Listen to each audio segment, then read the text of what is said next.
미키 17, 미키 17 오늘 관객과의 대화에 오신 모두를 환영합니다. 오늘 봉준호 감독님 모시고 집이 진행하게 될 이은선 기자라고 합니다. 반갑습니다. 오랜만에 한국 관객들과 이렇게 가까이서 만나시는 자리인 만큼 많은 기대하고 오셨을 것 같습니다. 오늘 저도 충실한 질문들로 좋은 시간 될 수 있도록 진행하겠습니다. 봉준호 감독님 입장하실 때 큰 박수로 맞이해 주시기 바랍니다. 봉준호 감독님 모시겠습니다.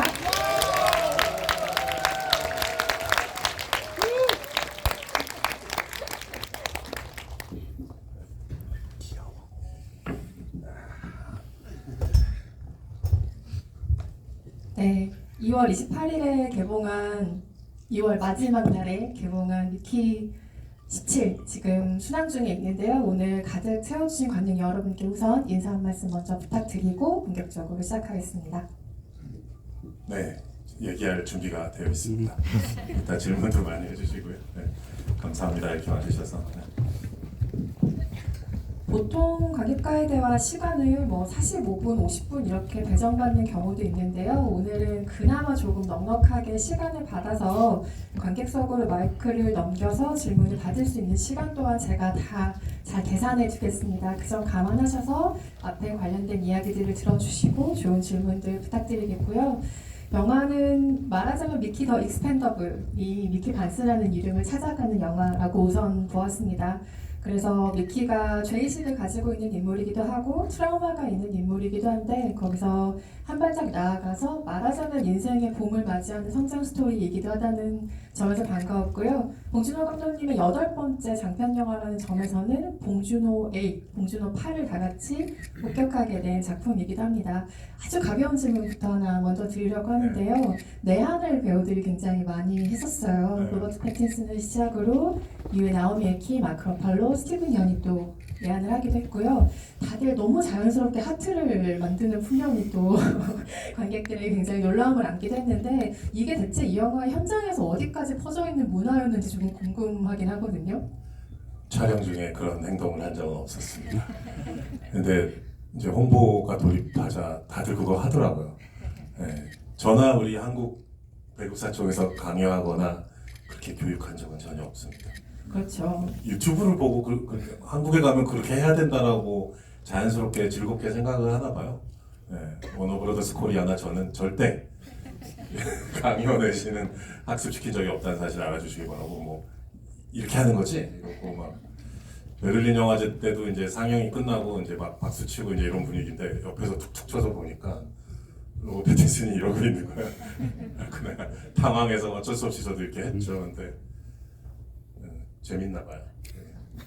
너무 귀여운 풍경이었어요. 그리고 내한 기자간담회 때 아예 배우들 입장하실 때부터 서로 기차 하트를 만들어서 입장하시는 걸 제가 처음 봤거든요. 근데 왜 이 가벼운 질문을 드렸는가 하면 영화를 제가 다시 보았는데 그 식민행성으로 가는 우주 지원자들이 막 모여 있을 때 모래풍이 부는 상황이 있잖아요.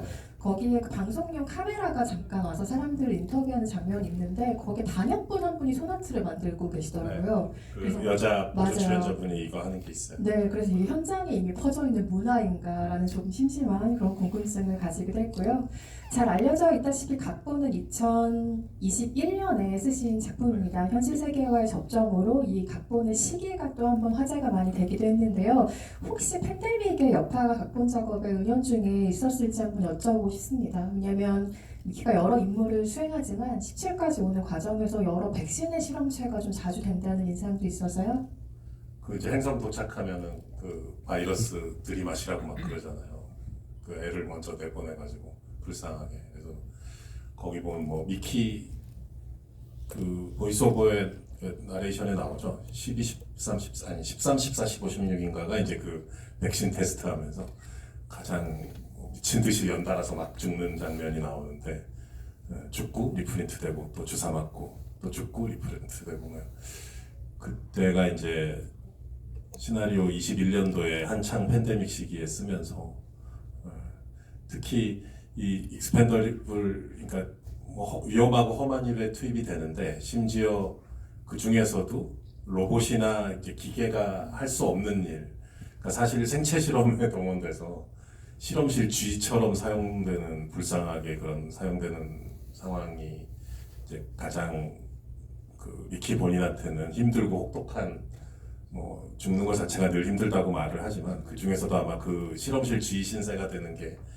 가장 힘들 순간일 것 같다 생각을 했고 그거를 또 연이어 반복적으로 하면서 막 거의 출력되자마자 바로 뭐 3초 만에 주사 맞고 막 이러잖아요. 그래서 가장 힘들고 가혹하고 그렇지만 본인은 또 그게 인류를 위한 거라고 생각하고 그런 식으로 또 나름 정신 승리를 하고 그러니까 거기가 이 미키라는 그 미키의 어떤 직업, 극하는 직업, 그 다음에 익스펜더블이라는 직업의 어떤 실체를 가장 강렬하게 압축적으로 보여줄 수 있는 게 그게 아닌가 싶어서 이제 또 마침 시나리오 쓸 때는 팬데믹, 그 코로나 바이러스 얘기를 항상 할 때였어. 화면에 인서트 보면 심지어 나와요. 이렇게 그 연구자가 컴퓨터 모니터 화면 보면서 이제 바이러스에 대해서 체크하는 게 있는데 그게 사실 우리 코비드 관련 뉴스에서 늘 보던 그 그래픽과 거의 똑같거든요. 그래서 21년도 그 당시의 그 모습이 영화에 녹아 들어가 있죠. 근데 뭐 우리 그러지 않았었나요? 9시까지 3명?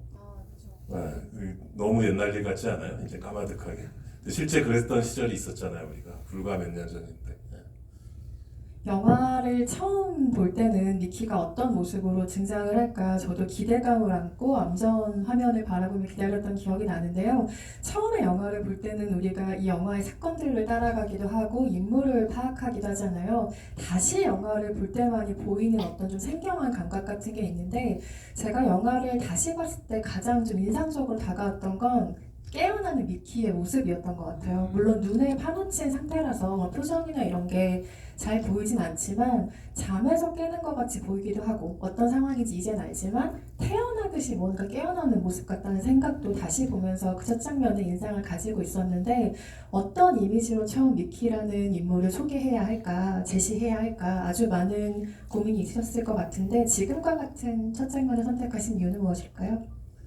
일단 그 말씀하신 그 느낌이 맞아요. 정말 약간 애기 같은 거 있잖아요. 애가 깨어나는 느낌. 그 영화 되게 그 뭐 제목도 미키 17이지만 진짜 미키 얘기잖아요. 미키를 계속 따라가면서 보면 되는 건데 얘가 정말 좋아지는지 아니면 파괴되는지 뭔가를 극복하는지 아니면 처음부터 끝까지 힘든데 뭐가 그래도 약간 나아지면서 끝나는 건지 결국 이제 미키를 보면 되는 얘기고 그만큼 미키 개인에 관한 얘기인 거고 또 미키의 주관적인 관점에서 많은 것들이 진행되는 거고 그러니까 보이스오버도 있고 그런 거겠죠. 그래서 제인 캠피언 피아노라는 영화 옛날에 보면은 이렇게 그건 아예 노골적으로 그 여자 주인공의 시점 화면이었을 거예요. 이렇게 햇빛이 스며드는 손가락 사이를 이렇게 그 뿌옇게 보이는 포커스가 나간 손가락으로 시작하고 뭐 그런 장면도 있는데 그만큼 개인적이고 주관적으로 이렇게 딱 시작이 되고 네. 그런데 이제 화면이 좀 객관적으로 빠지면 이 사람이 좁고 깊은 절벽 틈새, 그러니까 크레바스라고 이제 소설에서도 나오는데 그 크레바스 제일 밑바닥에 있는 거죠. 네. 모든 어떤 거에 제일 밑바닥 인생 같은 느낌. 그 티모는 이렇게 스티븐 전을 위해서 얄밉게 내려다보고 있는 누군가 나를 건져주기를 꺼내주기를 바라는 느낌 같은. 그래서 뭐 이런 식으로 미키를 소개하고 싶다 처음에라는 생각이 들더라고요. 방금 언급하신 나레이션에 관련해서는 우리가 영화를 보자마자 직관적으로 파악되는 어떤 그 나레이션의 기능과 효과라는 것이 분명히 있습니다. 그런데 봉준호 감독 필모그래피 전체에서는 이게 조금 희귀한 등장 같은 것이라 뭐 전례를 찾아보면 기생충에서 그 기우 최우식 배우가 연기한 기우가 그 아버지에게 보내는 약간의 정말 마음을 담은 러브레터 같은 편지글을 제외하고는 나레이션을 좀처럼 사용하지 않으셨던 것 같은데요. 인물에게 일단 목소리를 준다는 점에서 나레이션 장치는 상징적이기도 하죠. 그리고 목소리를 통한 캐릭터의 보다 빠르고 분명한 파악이 관객에게 가능하다는 점도 중요할 텐데요. 실제로는 어떤 효과들을 조금 더 기대하신 활용인지 궁금했습니다. 뭐 좀 더 미키 입장이 돼보자고 한 건데 간단히 얘기하자면 근데 말씀하신 것처럼 제가 보이스오버 이렇게 또 흔히 말하는 식으로 내레이션 이렇게 해본 적이 없어서 조금 걱정이 되기도 했고, 말씀하셨던 것처럼 기생충 후반부에 잠깐 있긴 있었어요. 최우식이 배우가 이제 중얼중얼 하면서 아버지에 관한 얘기를 하고 모르스보 얘기하고 그랬던. 근데 그 시퀀스, 기생충 후반의 그 시퀀스를 찍고 편집할 때 좀 재밌다고 느꼈었거든요. 그 전에 한 번도 그렇게 해본 적이 없어서 그랬는지. 그리고 최우식 배우의 목소리를 되게 좋아하는데 그의 목소리를 들으면서 편집실에서 이렇게 저렇게 해보는데 왠지 마음이 안정되고 네, 신경 안정되고 먹는 듯한 기분과 좋았었어요. 그래서 그 미키도 그런 식으로 해보고 싶다라는 생각이 들었었고, 이제 보이스오버 목소리에 대해서 이제 로버트 패티슨하고 얘기 많이 했었는데 그 되게 희한한 이상한 약간 만화 영화 주인공 같은 목소리 같기도 하고, 그래서 편집하면서 재밌었던 기억이 나고요.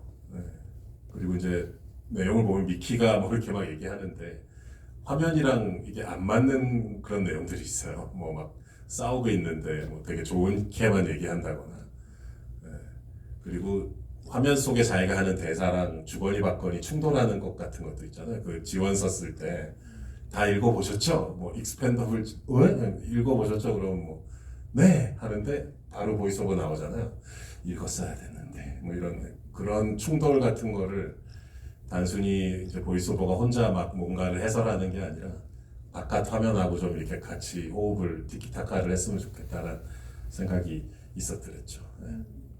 미키를 포함해서 이 신기행성으로 가는 인력들이 권력층을 제외하고는 비교적 젊은 사람들인 점도 은연중에 좀 눈에 띄기도 했는데요. 이것은 두 가지 측면에서 그랬던 것 같아요. 그러니까 봉준호 감독님 영화 전체를 보았을 때는 항상 영화에서 중요했던 아이들의 존재가 어디에 있을까라는 것을 좀 무의식적으로 찾게 되는 시간이 있었던 것 같고, 그것이 베이비 크리퍼로 대체된 것일까? 뭐 이런 생각도 해보기도 했고요. 근데 이 세대 구성은 조금 무의식적인 선택이었을까요? 그 제너레이션에 대한 얘기를 했었어요. 우리 스태프들하고도 의도적으로 그렇게 나눈 거다. 그래서 배우들의 이제 부모 세대가 마크 러팔로 부부밖에 없는 거예요, 영화에. 딱 한 명 이제 예외가 이제 우리 스티브 박 그 배우가 연기하는 지크라는 캐릭터. 영화에서 보면 유일하게 좀 정상적인 인물이잖아요. 그 나름 어른 구실을 하는 사람인 것 같고, 그 사람이 약간 우리의 뭐 외삼촌이나 고모부 제너레이션 같은, 그리고 이제 거기 조금 위에 이제 부모 제너레이션으로 흉측하게 이제 마크 러팔로와 토니 콜레트가 있는 거죠. 저도 이제 어느새 영화를 찍다가 이제 부모 세대가 되었는데 이제 55세, 6세가 되다 보니까 근데 딱 고립시키고 싶었어요. 부모 세대를 그 두 부부의 캐릭터로. 나머지는 다 미키, 나샤, 뭐 카이, 티모처럼 쫙 그 세대들이 있는 거고, 이제 마샬이 마크 러팔로가 흉측하게 막 그 연설하는 것처럼 너희들이 이 행성에서 뭐 씨를 퍼뜨려라, 막 창궐해라. 이제 나쁘게 표현해서 이제 그 나쁜 표현대로 하면 번식하기 위한 그 세대가 딱 있는 거죠. 그래서 그 중간 세대와 또는 그 미키 나샤의 밑에 뭐 예를 들어 중고등학생처럼 보이는 나이대라든가 이런 인물들은 일부러 다 배제를 했죠.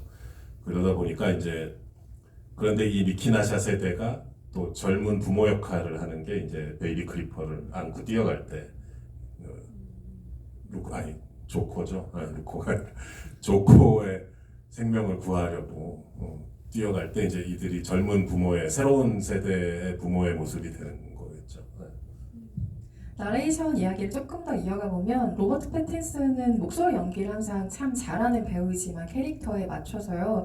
이번에 나레이션을 들으면서 중간중간 한번 굉장히 놀라게 되는 발음 같은 것들이 있었어요. 예를 들면 감옥 안에 갇혔을 때 억서풀이라고 굉장히 희한하게 발음하는 어떤 대사라던가 봉준호 감독이 손수 쓴 그 유머의 맛을 이 배우가 굉장히 목소리로서 잘 살린다는 것도 이 영화를 보는 재미 중에 하나였는데, 그 대사의 유머를 만들어가는 과정을 말로 설명해 주시기 조금 어렵겠지만 항상 궁금한 지점입니다. 예를 들면 아직 미키가 살아있는데 그 던져줘야 할 때 I'm fine, thank you라는 말을 하잖아요. 그리고 크리퍼한테 먹히는 건가 싶었을 때 정말 의외의 말이 보나피티라는 말을 한단 말이죠. 이것이 그 우주 식민지 개척, 뭐 SF 장르에서 예상되는 장르적인 성격이나 색을 좀 꾸준히 파괴하고 기대를 계속해서 즐겁게 배반하는 시도가 바로 이 대사의 유머들에서 감지된다는 생각이 되고, 그렇기 때문에 가장 좀 인간적이고 사랑스러운 영화가 된 것이 아닌가라는 생각이 들기도 하는데요. 그 대사들은 직관적인 선택의 흐름에 맡기시는 편인가요? 아니 뭐 배우들한테 많이 의지하는 거죠. 설국열차 때도 그 틸다 스윈튼이 그 미니스터 메이슨이라고 이제 그 이상한 간부 역할로 나오잖아요. 근데 요크셔 액센트를 쓰면 좋을 것 같다고 자꾸 추천하는 거예요. 근데 내가 어떻게 알아요? 그게 어떤 일에서 쓴지. 요크셔에 가보지도 못했는데. 근데 막 설명을 해주더라고요. 정치 사회적인 맥락과 뭐 마가렛 대처 시대에 뭐 어찌어찌 했었다. 뭐 정치 인문학적인 또 배경이 풍부한 사람이니까. 근데 이 미키 같은 경우도 네, 모르겠어요. 이게 어쨌든 저는 캐릭터 이 영화 자체의 톤과 캐릭터의 분위기를 열심히 설명하는 거죠. 구체적으로 이제 저도 뭐 영어의 뉘앙스를 제가 모르니까 아무리 통역하시는 분들이나 뭐 스태프들의 그거 손을 거치더라도 그 뉘앙스까지 100% 전달 이렇게 설명하기 쉽진 않고, 대신 이 캐릭터 이렇게 불쌍한 캐릭터다. 그리고 맨날 손해 보고 다니는 느낌이고 막 그런 얘기 많이 했었어요. 배우랑 미키가 이제 뭐 그런 거 뭐 그런 거 있잖아요. 뭐 이렇게 같은 사기꾼한테 2번 사귄다라는 느낌. 2달 전에 사기당했는데 같은 사람한테 또 당하는 그런 거 있잖아요. 또 속고 뭐 맨날 손해만 보고 손해 봤는데 화도 잘 못 내는 사람. 그거에 정확히 반대되는 인물이 이제 티모잖아요. 스티븐 연은 약삭 빠르게 이렇게 저렇게 자기 거를 다 챙기고 다니는 사람이니까. 그래서 그런 인물이 이렇게 소심하게 칭얼거렸을 때 어떤 말투일 것 같냐. 그리고 이 영화는 인물들이 하는 행동이나 말이나 뭐 이런 디테일들이 아니 무슨 사이파이 SF에서 왜 이런 게 나오지 싶은 약간 그런 쪽으로 가는 영화다. 그래서 뭐 하다못해 무슨 행성간 송금 수수료에 대해서 막 얘기하는 게 나오고 막 그러잖아요. 무슨 무슨 우주에 무슨 국민은행, 신한은행이 있는 것도 아니고. 근데 그런 분위기다라는 거는 배우나 스태프들하고 많이 공유를 했었어요. 그래서 그런 맥락을 생각하면서 미키도 로버트 패틴슨도 그런 이제 말투들을 스스로 여러 가지 실험을 해봤겠죠. 네. 그런가 하면 이 영화를 보기 전에는 이 원작의 결을 어떻게 살리셨을까 가장 궁금했던 장면 중에 하나가 미키를 위해서 나샤가 방호복을 입고 그 죽어가는 그 사람의 곁을 지키는 그 장면이었어요. 이건 원작인 미키 7의 19장의 어떤 몽타주들로 등장하는 대목인데, 왜 이 장의 제목을 설명을 드렸는가 하면 원작자도 그렇고 봉준호 감독도 그렇고 이게 핵심 챕터다라고 공통적으로 찍으신 장이라고 알고 있어요. 그래서 정말 아름답고 숭고한 몽타주라는 인상마저 있는 장면이었는데, 찍으실 때 현장의 분위기도 궁금하고 그 장이 이 원작의 이 이야기의 핵심 챕터라고 생각하셨던 이유도 조금 더 듣고 싶습니다. 숫자가 다른 인터뷰할 때 그 챕터 숫자가 가물가물해서 그랬었는데 챕터 19였었구나. 기억이 다시 나고 감사하네요. 그 소설에서 이제 원작 소설에서 설국열차 때도 그렇지만 소설에서 되게 많은 걸 바꿨잖아요. 또 토니 콜레트 캐릭터 같은 경우는 아예 원작이 없는 캐릭터고, 또 티모도 이제 원작에서는 베르토란 캐릭터인데 캐릭터의 성격이 완전 다르고요. 그래서 많은 것을 바꿨는데 그 미키 나샤의 사랑 얘기만큼은 바꾸고 싶지 않았어요. 그거를 어떻게 하면 잘 표현할 수 있을까? 소설에서 제가 처음 소설을 읽었을 때 느꼈던 그 느낌을 어떻게 살릴 수 있을까? 어떻게 잘 보존하고 더 강하게 할 수 있을까라는 쪽으로 생각을 했었던 부분이에요. 그 부분이 챕터 19. 그래서 읽을 때 되게 콧날이 시큰했던 그런 기억이 나거든요. 그래서 보통 책을 읽으면서 이렇게 눈시울이 뜨거워지거나 그런 적이 없었는데, 그 미키가 처한 상황이 워낙 힘들잖아요. 얘가 워낙 가혹한 상황에 그 순하고 착한 애를 그렇게 가혹한 상황에 이렇게 내던져져 있는 건데, 그래도 이제 나샤가 거기 따라 들어와서 그 방호복을 입고 왔다지만 뭐 어디 하나 조그만 틈이라도 생기거나 뭐 실수가 있으면 본인도 죽는 거잖아요. 그걸 무릅쓰고 들어와서 거기 이렇게 안고 있는 모습인데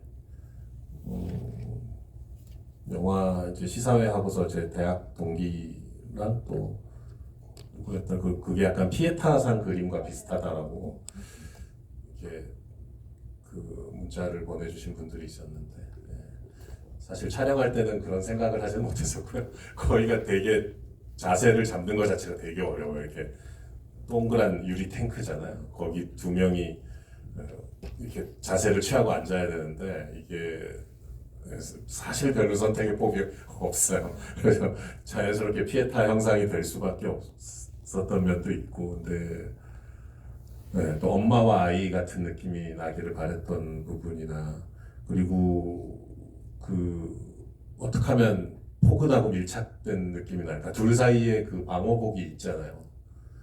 그래서 그런 상태임에도 불구하고 어떻게 그리고 나샤의 나오미 배우의 표정 연기는 의외로 좀 절제돼 있어요. 막 펑펑 울거나 막 손이 떨리거나 이러지 않고 비교적 침착하게 절제돼 있는 편이고 미키는 마치 실험실의 동물처럼 떨고 있고 이렇게 코피가 나고 있죠. 그리고 카메라는 뒤로 이렇게 물러나고 있고 이제 거기에 결정적으로 정재희 씨 음악이 들어가 있어요. 그래서 그 위에 어떤 선율이 얹혀질까에 대해서 기대와 궁금함이 여러 가지 것들이 많이 있었고 정재일 그 작곡가랑은 벌써 세 번째 작업이니까 믿는 구석도 있었고요. 정재일님의 음악이 되게 큰 역할도 하지 않았나라고 생각됩니다. 그 씬에서는. 음악에 대한 얘기 잠깐 나왔으니까 프로덕션 디자인 얘기도 좀 가볼까요? 우주선 내부를 기대할 때 보통 이게 근미래라고 하더라도 SF의 우주선은 조금 첨단의 무언가, 매끈하고 아주 세련된 모습을 기대를 하게 마련인데요. 처음 이 영화를 보고 마주한 인상은 좀 화물선 같다라는 느낌이 일단 우선이었던 것 같고 사이클러가 있는 공간 때문인지 묘하게 탄광 같다는 인상도 받았던 것 같아요. 그래서 확실한 건 노동의 공간이다라는 인상이 굉장히 강한 곳이었는데 프로덕션 디자인에서 특별히 요구하신 점은 뭘까요? 지금 말씀하신 그런 얘기를 고스란히 미술 감독과 다 했고요.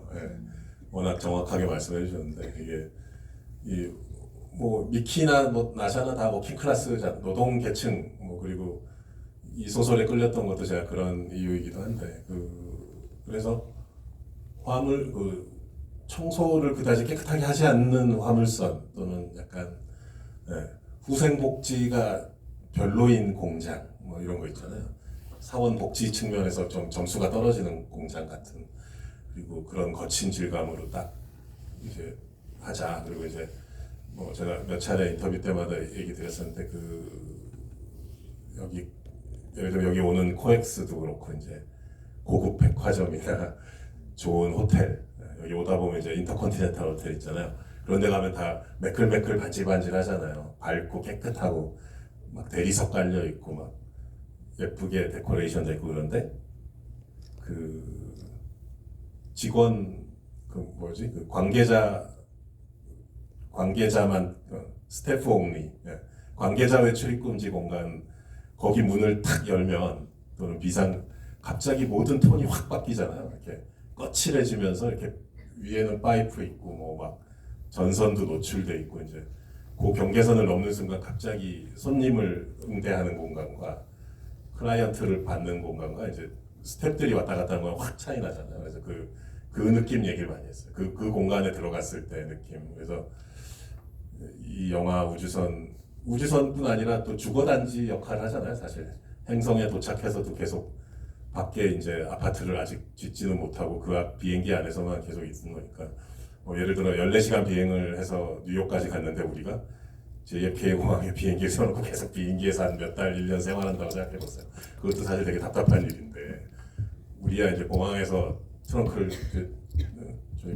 짐을 갖고 나와서 숙소로 가버리지만 이제 이들은 계속 그 비행기에서 생활하는 거 아니에요. 그래서 사실상 영화의 한 80%가 그 우주선 내부예요. 그래서 되게 중요하겠다 생각이 들어서 방금 얘기한 그런 톤으로 다 맞추기로 했고 유일한 예외가 딱 두 개가 있잖아요.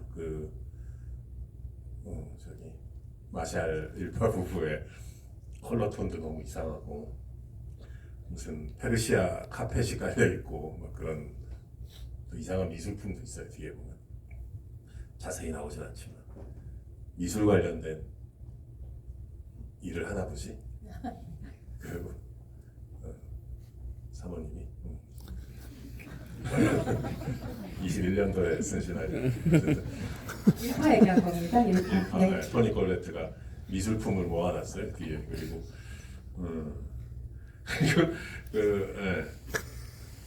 그 공간이랑 그 다음에 휴먼 프린터가 있는 이제 우리 스태프들 랩이라고 실험실이라고 부르는데 거기 어쨌든 과학자들이 모여 있는 그 공간.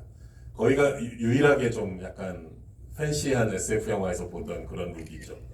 그런 조명이 있고 그런 산뜻한 표면들이 있고 이제 그 휴먼 프린터가 있는데 거기서 이제 불쌍하게 로버트 패틴슨이 계속 그 잉크젯 프린터처럼 막 이렇게 출력이 돼서 나오는 거죠. 네.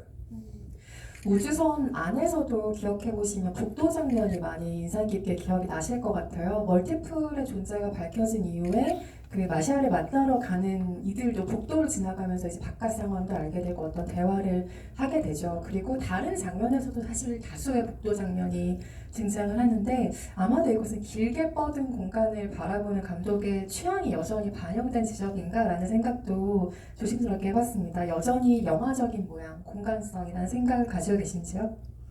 그 아까 말씀드린 것처럼 이들이 이제 주거 단지에 정착을 한 게 아니잖아요. 그 우리가 비행기를 타고 LA에 갔는데 그 LA 공항에서 계속 생활하는 거나 마찬가지잖아요. 공항에 세워진 비행기 안에서.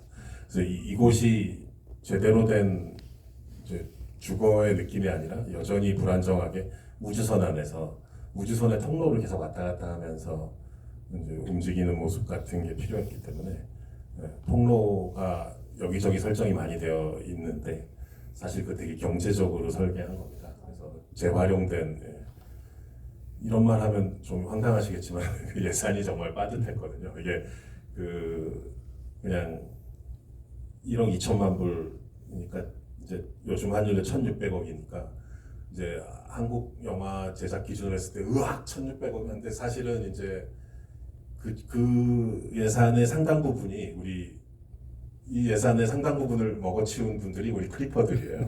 그래서 또 크리퍼도 세 종류야. 마마 크리퍼, 주니어 크리퍼, 베이비 크리퍼가 있는데 이들 각자를 다 디자인하고 모델링하고 거기에 뭐 리깅한다 해서 그 비주얼 이펙트에 컴퓨터 그래픽이 막 많은 과정들이 있고 그 끝나고 자막 보면 막 이름들이 쫙 뭐 회사에서 올라가죠. 그분들이 다 크리퍼 달라붙어서 막 하는 분들이에요. 그 애니메이션과 모든 작업들이 엄청난 인력들이 투입이 되거든요. 그래서 영화에서 예산의 상당 포션을 꿀꺽 하고 이제 간 친구들이 다 크리퍼예요. 그래서 그러다 보니까 이제 오히려 세트 미술 쪽은 되게 허리띠를 졸라매고 그리고 이제 화면 속에 두 미키가 나오잖아요. 이제 근데 그냥 가만히 서 있기만 한 게 아니라 서로 싸우고 막 어깨 동무도 하고 그러잖아요. 그게 사실은 그거를 자연스럽게 깜짝같이 하려면 또 거기도 되게 많은 예산과 시간이 투입됐어요. 근데 거기서 조금이라 잠시 뭐 1초라도 어색한 순간이 있으면 사실 전체 드라마가 붕괴될 수도 있잖아요. 거기에 대한 믿음이 안 생기면. 그래서 지금 얘기한 이 컴퓨터 그래픽 쪽에 예산이 되게 많이 투입돼서 저랑 미술 감독은 되게 허리띠를 졸라매고 이 세트 쪽은 뭐 미키의 방, 뭐 나샤의 방, 그다음에 복도 이런 거를 뭐 요렇게 재조합하고 앵글을 바꾸고 뭐 그리고 막 그 카트 밀면서 그 한쪽은 유리창인데 이제 밖에 크리퍼들 있고 후반에 나오는 그 복도 있잖아요. 그 복도도 사실 되게 짧아요. 그거를 계속 반복해서 달리면서 찍는 거예요. 저 뒤쪽은 CG로 확대돼 있고 꺾기는 사실은 딱 하나 구간이 있는 건데 그거를 이렇게 찍고 일로 갔다 저로 갔다 일로 갔다 저로 갔다 하면서 뒤에 벽에 부착한 것만 바꾸고 지나가게 하고. 근데 저는 그렇게 찍는 거 좋아합니다. 워낙 단편 영화 때부터 그렇게 하는 거 익숙해져 있고 그래서. 궁여지책으로 탄생한 묘안이긴 하지만 어쨌든 우리에게는 봉준호 감독 영화 속 익숙한 공간의 느낌과 쭉 이어지는 연결점을 막내 미키17로 가지게 된 것 같아요. 플란타스계 아파트 복도를 떠올리시는 분들도 있을 테고 삶의 추억의 터널이나 괴물의 하수구, 설국열차의 기차, 그리고 기생충의 지하실, 옥자의 지하상가 같은 공간성의 연결을 또 이 영화를 통해서 감지하셨으리라 믿습니다. 프로덕션 디자인 관련해서는 이번 달 말에 LA에서 개관한 아카데미 영화 박물관에서 관련 전시를 하는 걸로 알고 있는데 부럽습니다. 가시게 될 분들 재밌게 보고 오세요.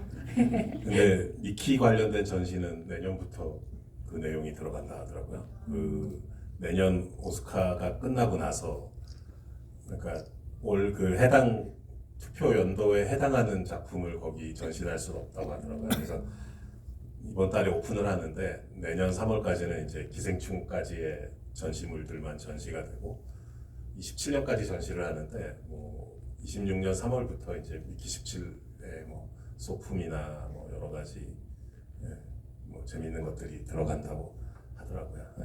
내년에 중요한 일정으로 LA 여행을 여러분 감안해 주시기 바라겠습니다. 옥자에 이어서 정말 세계적인 촬영 명장인 다리우스 콘치와 촬영 호흡을 영화를 통해서 또 맞추셨는데요.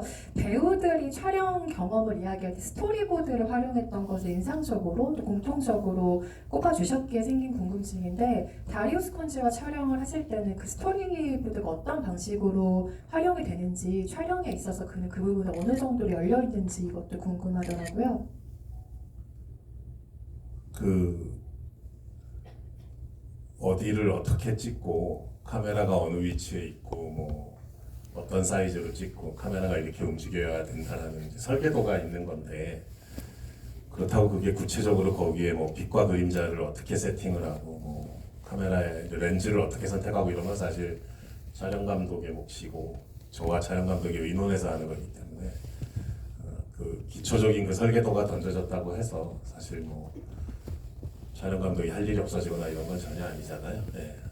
여전히 무궁무진하게 할 일이 많고 그 라이팅 이제 빛의 그러니까 광선과 그림자에 대한 집착과 욕심이 어마어마하신 분이어가지고 그리고 이렇게 제가 파리에 있는 그분 집에 가서 식사를 한 적이 있었는데 옛날에 목자 때였나 집이 되게 어두워요. 깜깜하고 1층, 2층이 다 어둡고 그래서 그 사모님이 되게 막 저한테 투정을 감독님 너무 어둡지 않아요 집이? 저는 미치겠어요. 뭐 아무것도 안 보여 그랬더니 다리우스는 No, still too bright. 그래서 더 어둡게 하고 싶다고 자기는 그 침침한 조명 밑에 이렇게 고양이 되게 멋있게 생긴 고양이가 이렇게 앉아 있고 분위기가 묘해요 집이가. 그리고 집에 또 자기가 이렇게 라이팅을 해놓은 거예요. 그래서 가족들이 그걸 건드리는 걸 되게 싫어하신대요. 그래서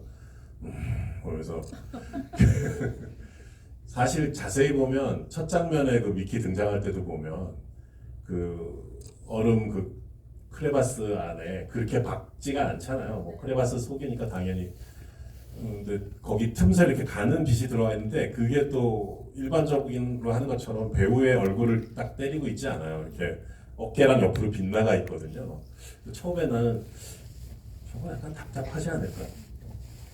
나는 아무래도 감독이다 보니까 배우의 눈을 보고 싶은 거예요. 근데 적응되니까 되게 좋더라고요.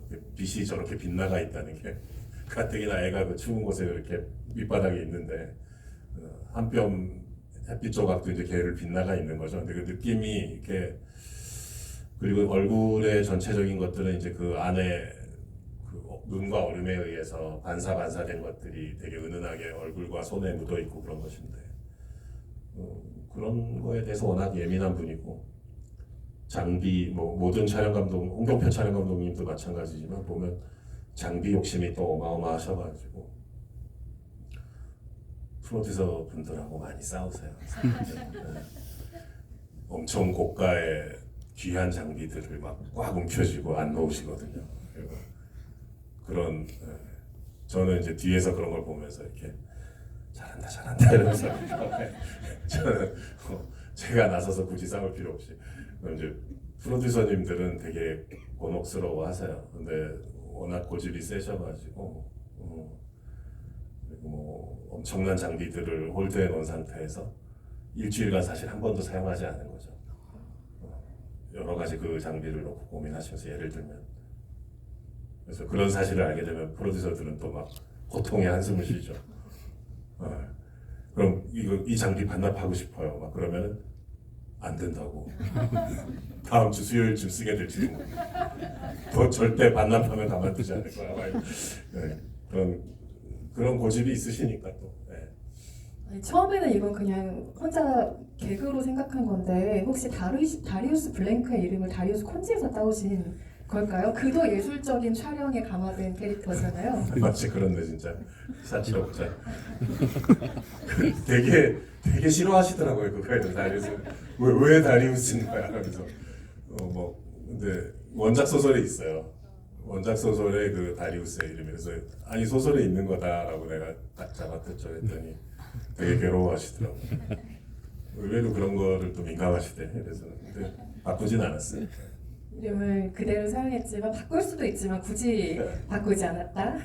여기서 정말 크리퍼라는 존재의 품격에 대해서 우리가 많이 감화하게 되는 시간들이 있는데요. 저는 크리퍼에 대해서 가장 놀라웠던 점이 이들이 일종의 평화 시위를 할 줄 안다는 생명체라는 점이었는데 생명에 대해서 확실히 더 관용적이고 상식적인 태도를 갖춘 크리처로 등장을 합니다. 이를테면 미키가 나를 그때 왜 살려줬어? 라는 말에 그럼 죽여? 라고 반응하는 것이 크리퍼잖아요. 그래서 이런 인간의 대응이 여기에 비하면 얼마나 극단적인지를 알게 하는 대상이 바로 이 크리퍼고 이것을 보여주는 하이라이트가 우주선 바깥에서의 이제 대치 장면으로 이어지는 것인데 장면 설계의 궁극적인 목표랄까요? 너무 설명하실 것이 많겠지만 그 두 지도자 간의 만남이 이루어질 수도 있는 장소라는 점에서 어떤 목표가 있었는지 궁금합니다.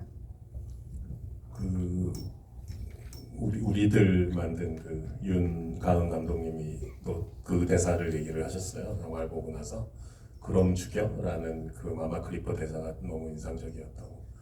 그래서 저도 기뻤는데 그 마마 크리퍼는 되게 짧게 말하지만 뚝뚝 끊어지는 단어들로 말하지만 되게 그게 핵펀치 같은 대사들이 많거든요. 그래서 뭐지? We saved you, you kill 루코 뭐 이런 그 듣고 나면 정신이 멍해지는 인간 입장에서는 그 죄책감을 느낄 수밖에 없는 그런 말들 그리고 엄청난 정치가잖아요 마마 크리퍼가 되게 뛰어난 국회의원으로 치면 한 7선 의원의 풍고가 있는 엄청난 전략가고 그 사실은 그 울룰레이션이라고 그러는데 그 아르르 하는 거 있잖아요 그 알제리 그 유튜브에 보면 그 울룰레이션 교습하는 것도 있어요. 그 알제리 전투라는 옛날 영화 보면 나오는데 그 식민지 시절에 프랑스 군대에 저항하면서 알제리 사람들이 막 했던 그거예요. 아르라 그 알제리 전투라는 그 유명한 영화 교과서에 나오는 영화 보면 클라이막스에 그게 나옵니다. 아프리카 그 알제리 사람들이 이제 저항하면서 우리나라로 치면 약간 대한독립 만세 비슷한 건데 유관순 누님의 그런 사실은 그게 정치력 아까 말씀하신 평화 시위 그 퍼포먼스의 절정부가 이제 그 울룰레이션인 거죠. 그 뭐 귀도 터지고 눈도 터지고 뇌가 다 터져서 니네 다 죽는다는 건데 사실은 그렇지 않잖아요. 근데 이제 그 협상 그런 게 이제 협상력이죠. 뭐 비속어로 표현하자면 뻥카 같은 건데. 뻥카를 내밀어서 이제 협상을 이끌어내는 그런 것인 거고 그만큼 그들이 스마트하고 지적이면서 또 품격도 있는 거죠. 미키를 구해준 거나 그 루코 조커에 대한 반대로 그 크리퍼를 엄청나게 경멸했던 마크 러팔로나 토니 콜렛도 그 경멸의 혐오와 경멸 표현들이 어마어마하잖아요. 뭐 무슨 똥물에 빠진 크로아상 같다 그러고 뭐 되게 막 비하를 하는데 벌레 같던데 영화를 다 보고 나면 누가 벌레 같은 존재인지는 사실 극명하게 드러나는 거잖아요. 그리고 가장 핵심적인 콘트라스트는 이제 대조는 그거죠. 미키 한 명을 이제 지속적으로 죽게 만들면서 죽을 만한 또 힘들고 위험한 일을 얘한테 다 몰아주고 얘는 이제 재출력 될 수 있다는 핑계로 그냥 계속 죽으라고 하는 거 아니에요? 그런 일거리를 준 거고 너 거기 사인했잖아 라고 하고 그리고 나머지 모든 사람들은 안도감을 느끼면서 죄책감을 안 느끼는 거잖아요.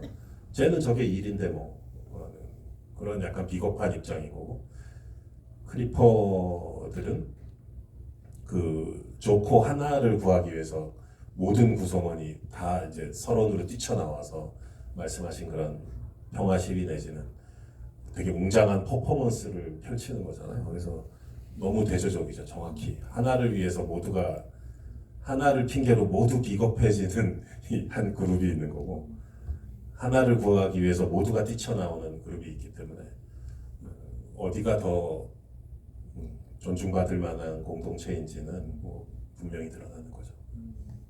이후에 이어지는 빨간 버튼과 관련한 이야기들도 많이 궁금하실 것 같습니다. 여기서는 트라우마 혹은 딜레마의 역할을 버튼이 하는 장면이 굉장히 많은데요. 미키가 어릴 때 자동차에 눌렀던 버튼, 그의 트라우마의 시작이었던 그의 가장 큰 죄의식으로 자리 잡은 일종의 심볼이 바로 버튼이죠. 그리고 이후에 악몽 장면을 보면 거기 안에 일파의 손에 계속 피가 고이게 됐는데 그 모양도 어찌 보면 빨간 버튼처럼 보이도록 편집이 되어 있습니다. 그리고 이후에 휴먼 프린팅 기기를 파괴하는 버튼 역시 빨간 버튼이고요. 빨간색은 아니지만 넓게 본다면 미키 17과 미키 18 중 누구의 폭탄을 터뜨릴 것인가 역시 그 버튼으로 이어지는 문제가 되는데요. 이 버튼의 역할을 영화 안에서 어떤 식으로 가져가고 싶으셨는지에 대한 이야기도 궁금합니다. 그 미키가 이제 미키 17 미키가 이제 자존감이 없잖아요. 보면 맨날 막 지가 다 내놓고도 막 미안하다는 소리만 하고 그 뭐야 땡스 포 더 디너 그것 때문에 이제 미키 18이 완전히 뚜껑이 열려버리는데 어쨌든 자존감이 없기 때문에 그러니까 죄책감 불필요한 죄책감이 너무 많으면 또 사람이 자존감이 약해질 수밖에 없겠죠. 그래서 그 죄책감의 근원 내지는 출발점이 처음부터 뭐 자기가 뭐 어렸을 때 과학 시간에 뭐 개구리를 뭐 이렇게 했는데 그거 벌을 받나 보다. 또뭐 나샤 방에 안 가서 벌을 받나 보다라고 하는데 더 거슬러 올라가면 이제 어렸을 때 그 자동차에 근데 자동차에 뭘 이렇게 눌렀다고 사고가 나겠어요? 뭐 착각하는 거죠 어떻게 보면은 그거를 자기 트라우마 스스로 이제 트라우마로 스스로 만들어버린 것 같은 건데 또 다른 이제 분리된 다른 자가 이제 18의 형태로 그 사고 원리는 그게 아니래잖아라고 이제 얘기를 해주잖아요. 또 다른 애가 그 영화 이름이 기억 안 나. 그 애가 되게 오래전 영화에서 실제 실화 사건인데 그 아빠가 기타리스트인데 아빠 콘서트장에 가서 보다가 애가 무슨 자기가 마음속으로 무슨 주문을 외웠나 무슨 말을 했는데 그 순간에 아빠가 전기 기타에 감전돼서 죽는 거예요. 공연장에서 쓰러졌는데 그게 자기가 아빠를 죽였다고 그때부터 아이가 말을 안 하고 이제 실어증이 돼서 근데 이제 그 아이의 마음속에 이제 깊은 곳을 탐험해 들어갔더니 결국 그게 있었던 거예요. 자기가 그렇게 해서 아빠가 그때 그 애 이름이 영화 제목이었는데 이 영화 보셨죠? 네, 감전 지식인데 그거를 에이미? 네, 에이미라는 영화. 근데 거기서 제가 좀 착안을 한 것 같아요. 그 미키가 약간 비슷한 거죠. 그 차에 이렇게 아니 근데 뭐 밖에 그렇게 노출돼 있는 버튼을 누른다고 뭐 차가 어떻게 폭파되겠어 어쩌겠어요. 그건 애가 그렇게 착각하는 거죠. 근데 엄마를 잃은 고통과 막 그런 사건 교통사고 자체에 막 충격 속에 있다 보면은 아이들이 그렇게 생각할 가능성이 있다고 저는 보거든요. 그래서 그 죄책감의 출발점이 버튼인 건데 그래서 오늘날의 미키의 그런 성격을 있게 한 어떻게 보면 출발점 같은 건데 트라우마인 거고 버튼이. 근데 그걸 이제 그 자기의 생명을 오락가락 이제 생사 여탈권을 쥐고 있는 그 잔인한 마샤릴파 부부가 이제 팔에 그걸 차고 뭐 이렇게 남의 생명을 자기가 선택하듯이 해서 그 막 토니 콜렛도 자꾸 막 누르려 그러고 막 이러잖아요. 그래서 되게 잔인한 버튼이죠. 근데 그게 결국은 마지막에는 이제 그 휴먼 프린터를 폭파시키는 버튼이 되는 거니까 트라우마에서 이제 자기 해방이라고 하니까 좀 너무 거창한데 뭐라 해야 되지? 트라우마였던 버튼이 이제 행복의 버튼이 되는 거죠. 저는 그 장면의 미키 나레이션도 굉장히 인상적이었어요. 영화를 보면서 사람들이 다 묻잖아요. 죽는 게 어떤 기분이냐고 미키에게 묻는데 이 사람이 답을 시원하게 하는 장면은 거의 없단 말이에요. 그래서 물론 아마 이 미키의 캐릭터를 보건대 평소에 뭐 실존주의나 자기의 뭔가를 깊이 연관시킬 수 있을 것 같지는 않죠. 그걸 계속 생각할 인물은 아닌 것 같지만 근데 마지막에 그가 그 버튼을 누르면서 다른 미키들의 살아볼 기회를 없애는 것 같다는 죄책감을 느끼게 되잖아요. 거기서 저는 어렴풋이 어떤 생각을 했냐면 이전에 그 18과 싸울 때도 지금까지는 내가 계속 이어지는 기분이었잖아 라는 이야기를 그 18에게 하게 되는데, 그러니까 다른 사람들은 익스펜더블을 계속 죽는 존재라고 인식을 하지만, 혹은 죽어도 상관없는 존재라고 생각하지만, 어쩌면 미키는 계속 살아간다는 거에 조금 더 초점을 맞췄던 사람이 아닐까. 그러니까 이건 죽는 이야기가 아니고 정말 사는 것에 초점이 더 간 이야기고, 그걸 이해한 유일한 인물이 어쩌면 미키가 아니었을까라는 생각을 하게 됐는데요. 관련해서 네. 네, 그 말씀하신 거에 이미 답의 내용 다 있는 것 같은데요. 그 끊임없이 재출력된 사람만이 할 수 있는 생각이었던 것 같아요. 정말 재출력돼서 살아도 자기는 사는 거니까. 그리고 뭐 그 빨간 벽돌 같이 생긴 거울 장치에서 연결이 됐건 어쨌건 자기의 기억과 감정과 마음은, 특히나 나샤에 대한 사랑하는 감정까지도 자기는 연결시켜 왔으니까 삶의 연장으로 생각했을 테고, 그래서 또 이제 그 이후에 나올 미키에 대해서 살짝 죄책감이 느껴지려나? 이제 그 길티 죄책감 얘기가 또 나죠. 그래도 버튼 눌러버렸잖아요 이미. 네. 그 누를 수 있는 사람이 된 거죠 이제. 그래서 미키의 성장 영화 측면에서 봤을 때, 네, 이제 우리가 믿고 보내줘도 되는, 뭔가 제 나이 때 관점에서 뭔가 이제 분가시켜도 될 것 같은 분가시켜도 될 것 같은 미키가 된 느낌. 이거 알아서 잘 하겠구나 이제 라는 느낌 드는 거죠. 네, 더 하실 줄 알고. 그래서 미키를 보기 전에는 이게 죽음에 관한 이야기일까? 계속 죽는 존재가 어쨌든 등장을 하니까요 라는 생각을 했지만, 영화를 보고 나면 삶을 보게 하는 영화라는 생각이 정말 짙어지는 것 같고요. 죽는다는 게 어떤 기분이야? 라고 모두가 미키에게 묻지만, 우리가 영화를 보고 나면 사랑한다는 건 어떤 기분이야? 사랑은 거기에서 어떤 일을 할 수 있어? 무엇까지 할 수 있어? 라는 것을 묻고 싶어지는 영화라는 점에서, 그렇게 질문을 죽음에서 삶으로 바꿔가는 영화적인 경로가 바로 미키 17이라는 영화가 아닌가라는 생각이 듭니다. 객석으로 마이크를 넘겨서 관객 여러분 질문 받아보도록 하겠습니다. 이쪽 사이드에서 가장 먼저 손드신 세 번째 줄 관객분께 마이크 전달 부탁드립니다. 마이크가 뒤쪽에 있었군요. 죄송합니다.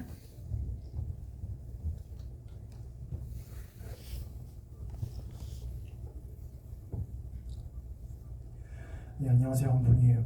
이번 영화를 9회차나 봤을 정도로 정말 재밌게 봤습니다. 예.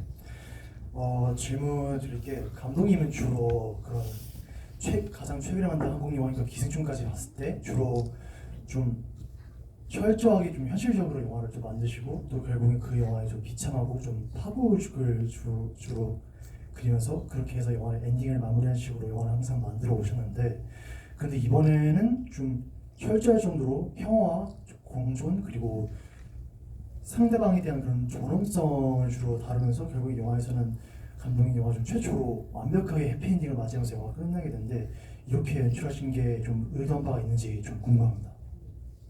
완벽한 해피엔딩으로 느껴주셨다니 되게 감사합니다. 그 무슨 깨어나서 버튼 휴먼 프리터 터트리는 게 꿈이고 토니코 콜레트랑 있는 게 현실이죠. 뭐 이렇게 따져 묻는 사람도 있었어가지고 아니 나 그런 사람 아니라고 나한테 너무 그러지 말라고 했는데, 그지 뭐 너의 본심은 그거지 뭐 막 이런, 그동안 제가 해왔던 그 죄악들이 있어서 그런 거지. 뭐 그렇게 보시는 분들도 있긴 있었어요. 근데 그 악몽 장면을 되게 공들여서 찍었던 건 사실입니다. 근데 그 악몽에서 보면 이제 우리 너무나 끔찍한 어떤 존재가 되돌아오잖아요. 그 프린터에서. 그래서 모두가 원한다고 또 막 얘기하잖아요. 토니 콜레트는. 그 악몽의 잔상이, 그 악몽의 씬은 사실 되게 많은 샷들로 공들여서 찍혀져 있거든요. 그 씬을 없애야 된다고 주장하셨던 어떤 분도 계셨지만, 뭐 이제 와서 하는 얘기지만, 근데 그렇지, 그런 일이 있었죠. 근데 그 씬이 되게 중요했고, 근데 그 악몽을 이제 되게 간결하게 극복해 버리잖아요. 미키가 어렸을 때부터 꿈을 많이 꿨는데 악몽을, 근데 그냥 이번에 안 무서웠다. 18이 무슨 형인가? 그 형이라면 어떻게 했을지 생각해봤어요. 지금 하면서 바로 그냥 꺼져 하고 딱 밝은 햇살 아래 깨어나는데, 그 그 악몽 때문에 그 눈부신 햇살에 이제 라스트가 더 밝고 행복하게 느껴질 수도 있고, 또는 그 악몽의 잔상이 너무 강해서 그 해피엔딩인데도 뭔가 찜찜하게 이거 진짜 괜찮은 거야? 이거 뭐 뒤에 한 씬 더 있는데 잘린 거 아니야? 뭐 이렇게 약간 그럴 수도 있죠. 평소에도 저의 습성을 의심하는 분들은. 근데 해피엔딩인 게 맞고요. 그 미키한테 좀 제가 그동안 주인공들한테 주인공들을 되게 가혹하게 다뤘던 경우가 많아서 주인공들의 운명을 미키한테 좀 그러고 싶지 않았어요. 워낙 여러 가지 죽을 고생을 많이 한 친구고 또 너무 착한 친구인데 그 친구를 영화 속에서 파괴시킨다고 해서 내가 얻는 게 무엇인가 뭐 이런 생각이 들더라고요. 그래서 파괴되지 않은 채로 끝내고 싶었어요, 영화를. 미키가. 네. 저희가 그 오늘 선물로 준비한 것 중에 사인 포스터가 있고, 그리고 미키 27의 그 메이킹북이 한 건이 있는데, 그 한 명을 제가 지정해달라는 엄청난 부담으로 제가 지금 진행이 안 되고 있거든요. 그래서 지금 결말에 대해서 얘기해주신 가장 처음 질문해주신 관객분께 포스터가 갔는데, 포스터 대신 메이킹북을 선물로 드리겠습니다. 그리고 이후에 질문하신 분들에게 사인 포스터가 수량이 가능한 한 선물을 해드리도록 하겠습니다. 자, 이번에는 그러면 중앙으로 한번 가보겠습니다. 이럴 때는 움직임이 큰 분이 유리합니다. 맨 앞줄에 맨 앞줄에 계신 두 번째 사이드에 앉아 계신 관객분께 마이크 드립니다.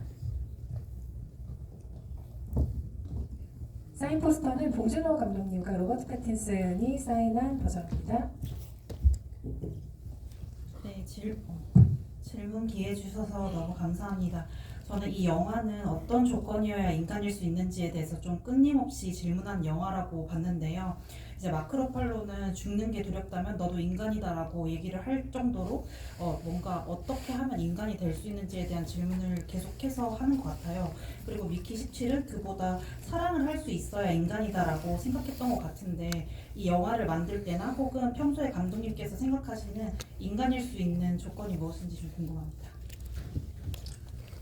네, 반문해보면 더 쉽게 알 수 있는 경우도 있는데, 예를 들어 일파 같은 인물은 소스를 만들 수 있고 소스를 먹을 수 있어야 이게 인간다운 삶인가라는 그런 뜨악한 질문을 할 수 있는 건데, 사실은 이 영화 속의 주요 인물들이 처해 있는 상황이나 그 행성의 모습을 봤을 때 일파가 집착하는 그런 집착들이 얼마나 그 허황된 것인지는 사실 쉽게 느낄 수 있잖아요. 그래서 좀 전에 이제 했었던 질문에서 이어서 얘기해 보자면은 미키가 최소한도 파괴되지 않을 수 있었던 조건이 뭘까? 미키가 파괴되지 않기를 바랬던 영화인데, 제가 시나리오를 쓸 때도 그렇고 찍을 때도 그렇고 나샤 때문이었던 것 같아요.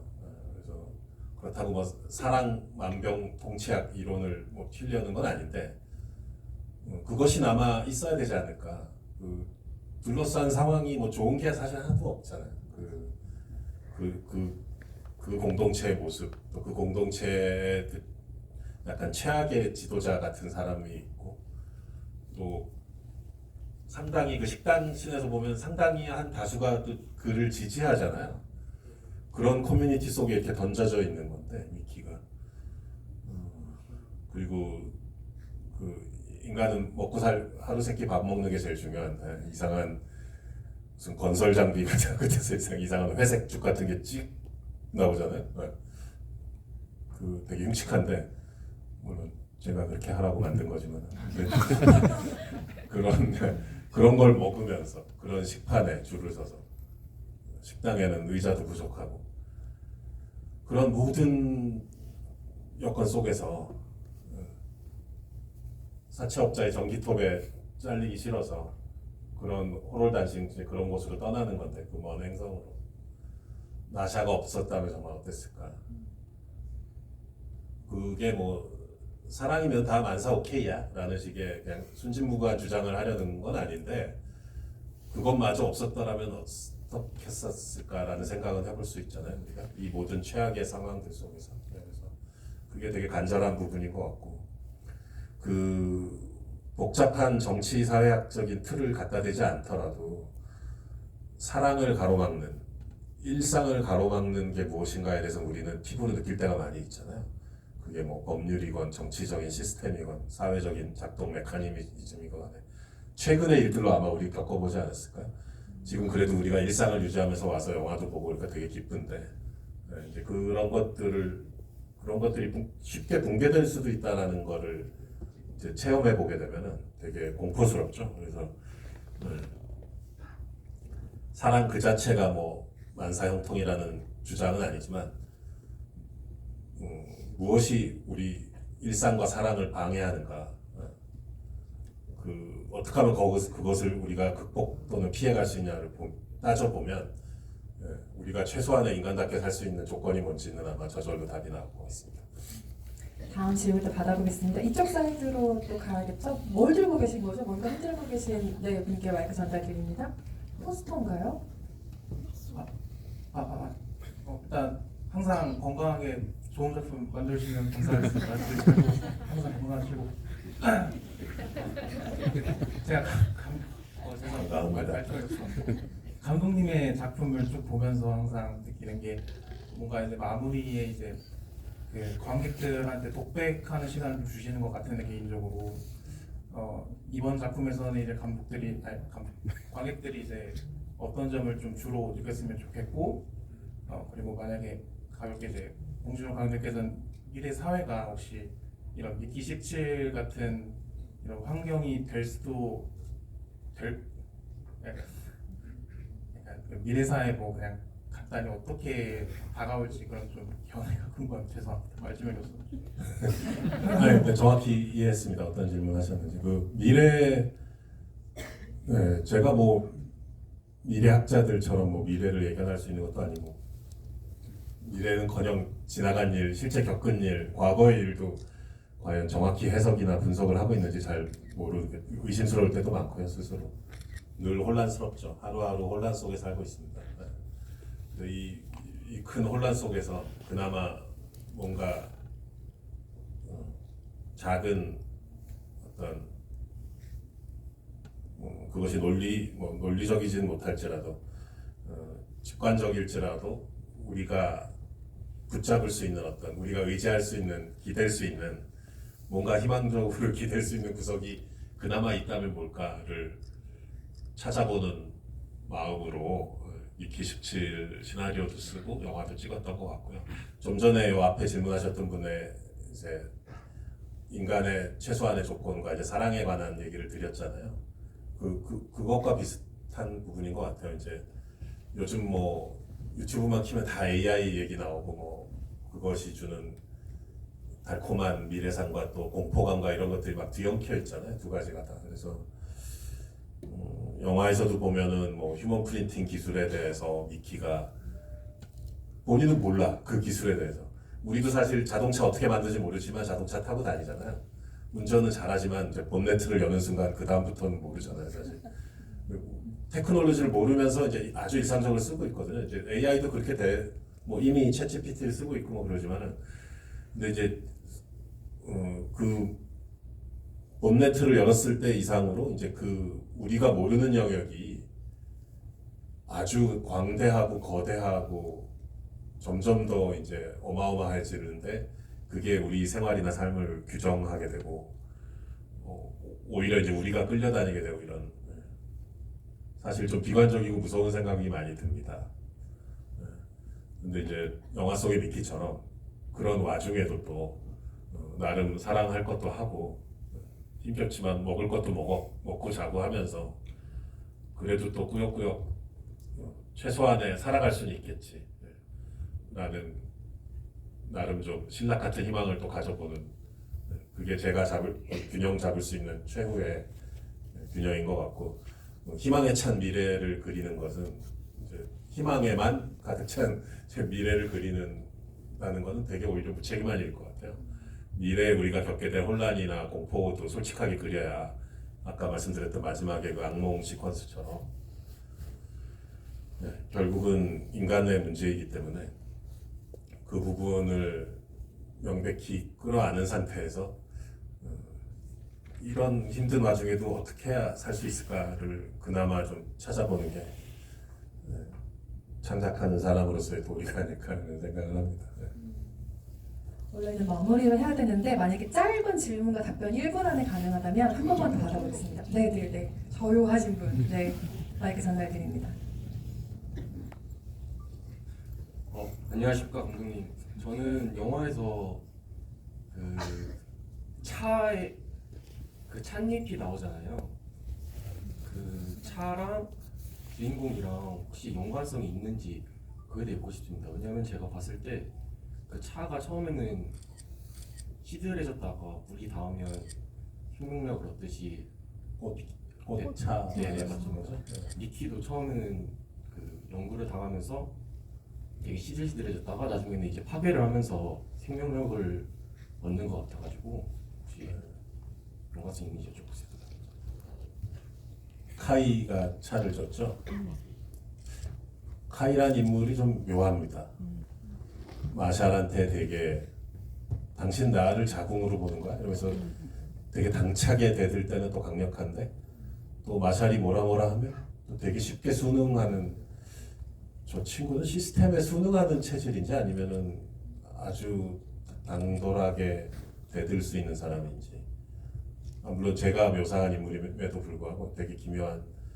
그리고 누구는 그러더라고요. 프로듀서 중에 한 명은 이 사람 되게 실용적인 사람이다.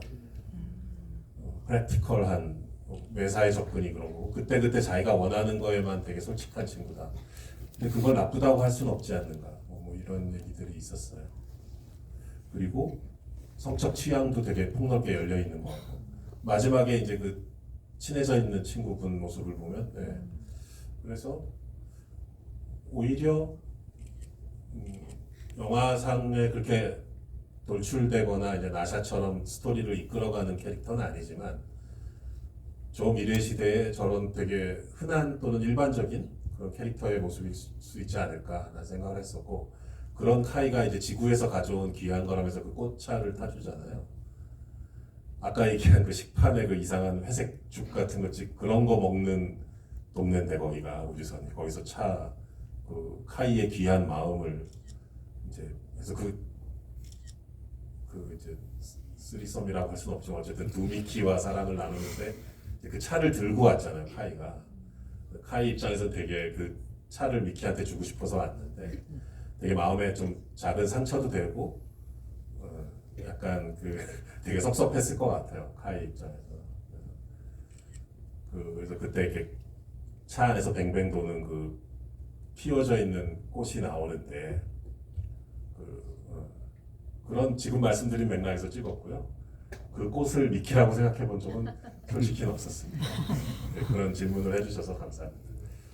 네, 캐릭터나 뭐 다른 질문을 이어가자면 사실 저희한테는 500시간 정도가 필요할 것 같은데 안타깝게도 자리를 마무리해야 될 것 같습니다. 오늘 오신 관객 여러분께 끝인사 한 말씀 부탁드리고 저희 자리 마무리하겠습니다. 네, 미키 뭐 그간에 이제 영화에서 많은 인물들을 다뤄보고 그랬는데 또 미키만큼 좀 정도 많이 가고 잘 되기를 바랬던 인물이 없었던 것 같아요. 네.